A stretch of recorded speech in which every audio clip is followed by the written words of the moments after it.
Hello, in this video I'm gonna show you how to fix the problem when you have internet connection but you cannot browse Google Play Store. So here we have it, and let's open any game or app, set install, and here there'll be pending state forever. It will never change unless we fix that.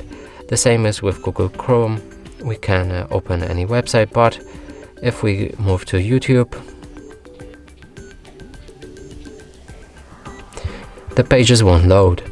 So in order to fix this, we'll need to move to our settings, scroll all the way down till you see additional settings. Now select date and time and enable set automatically. Now if we go back to Google Chrome, reload that same page, it works without problem, and the same as with Google Play Store. We can cancel that download and actually try again.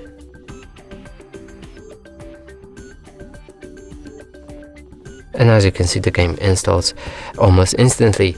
And that's it for this video. Hope you like it. Please consider subscribing to our channel, leave a like and a comment below.